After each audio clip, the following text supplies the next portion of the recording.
everyone, and welcome back to my channel. So I've already filmed this video twice, so let's try this again.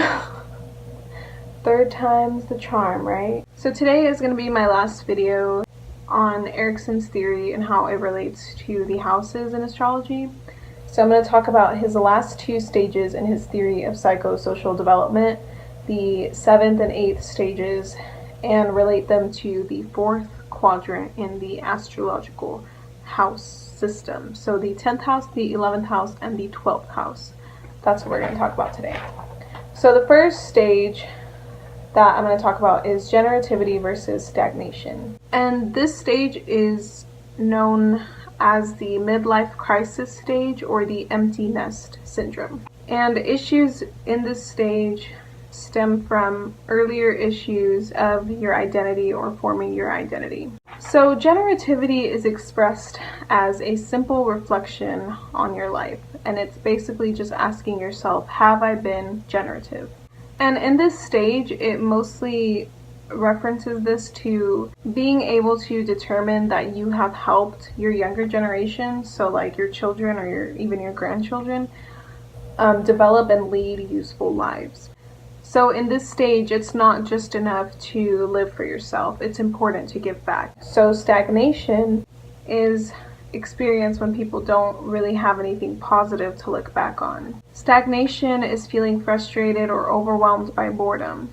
And people who experience the stagnation during this stage try to find satisfaction by regressing to earlier stages and finding intimacy in self-serving ways, or redefining themselves by indulging in self-serving pleasures. Basically, people who experience the stagnation expect society to serve them rather than serving society. However, making the assessment that you are stagnant can cause you to make changes so that you can be more generative in this stage. And everything that takes place, like how we go through this stage, influences the way we will approach the next stage, which is integrity versus despair. So it starts around age 60 based on Erikson's timeline, and it goes on all the way until death. This stage is basically the ultimate and final review of life. This is when we reflect on the past and we determine if we are satisfied with our lives, and if we can face death with integrity. If we look back on our lives and we determine that our life was a life well spent, that equals integrity, or the integrity side of this stage, and we can face death with integrity. However, if these retrospective glances lead to feelings of doubt or gloom or regret, that equals despair. It's basically you don't have a positive outlook on your life. You feel despair when you look back on your life with regrets. So the reason I feel like these last two stages go with the last quadrant in astrology is because these houses are kind of like when you're already going out into the world. They kind of represent later stages of your life or development. I feel like generativity versus stagnation can definitely be for the 10th house for sure, and as well as the 11th house, because the 10th house is your midheaven. If you use the Placidus house system, it's your midheaven. But even if you don't, if you do the whole house or equal house systems, I think the midheaven point could also be a part of how it relates to this stage. Your 10th house is like your career, right? Like your public persona, how you go out into the world. All the other houses leading up to the 10th house, they're all leading up to this perfect point and this perfect position in your chart. It's like what you're growing up to be out in the world. And I think that if we have like success in our 10th house, which is success in our career or like just being out in the world on our own, then this can lead to that feeling of generativity that is described in Erikson's theory. Especially because the 10th house, it's opposite your 4th house. So your 4th house is like your home. There needs to be a balance between the 10th house and the 4th house. Like you're out here giving to the world, but you also need to do that in order to get back to the family, back in the 4th house, to your home and your roots, where you come from. So how it says in this stage that those who are generative need to also help younger generations to, you know, prepare them to go out into the world. That's why I feel like the 10th house can be a part of this stage. So for the 11th house, I feel like the 11th house fits this because it said for this stage it's important to also give back to society. It's not just enough to live for yourself.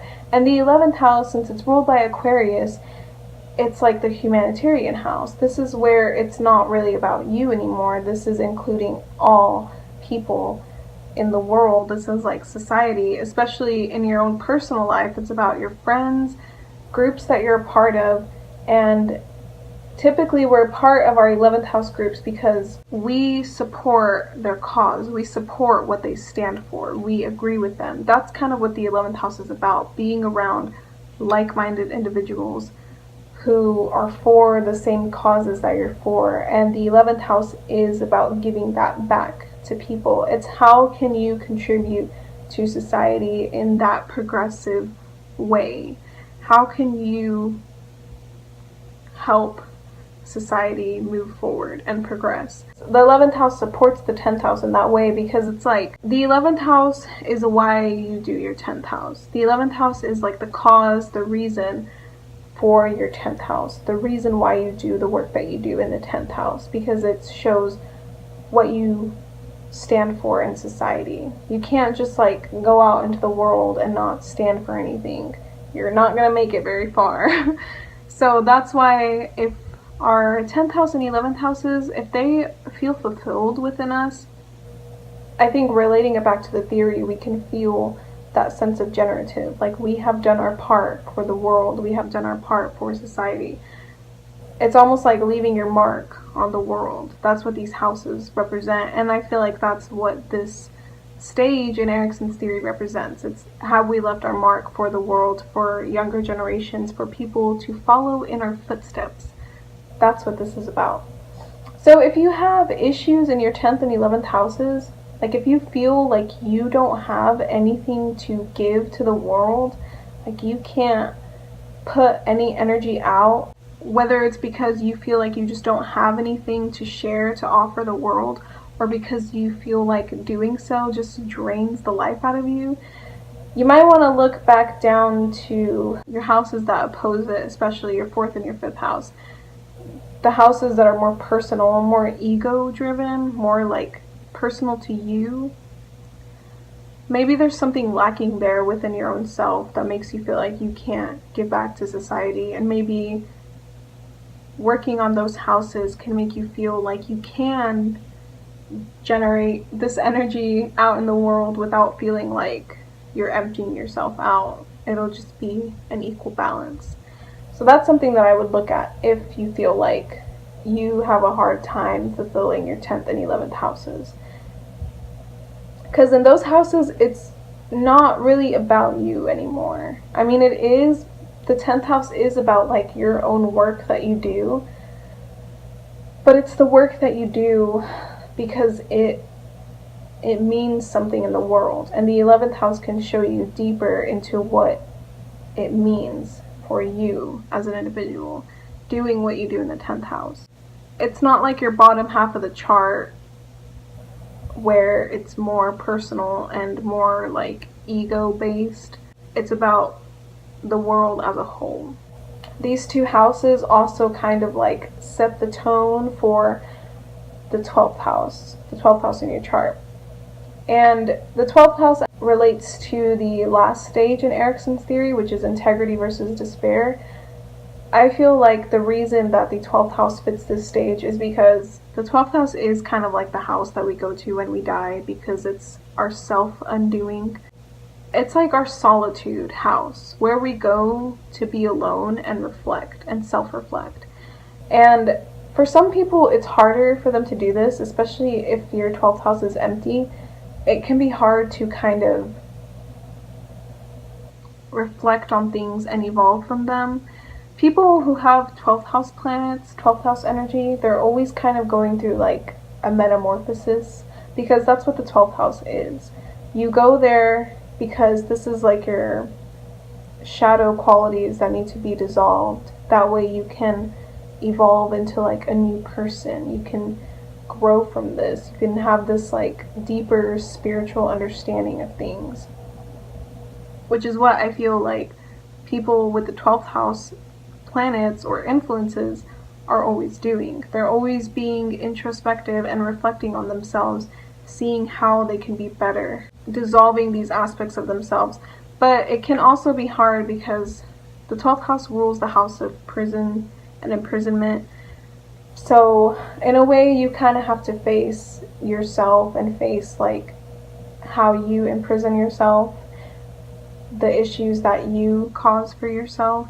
I think that's why the 12th house is a pretty heavy house. And this stage is a pretty heavy stage. I mean, people who get to this stage, they reflect on their lives, and I mean, you can have regrets. And that's kind of like what you have to go through in the 12th house. You kind of have to face issues that you caused for yourself.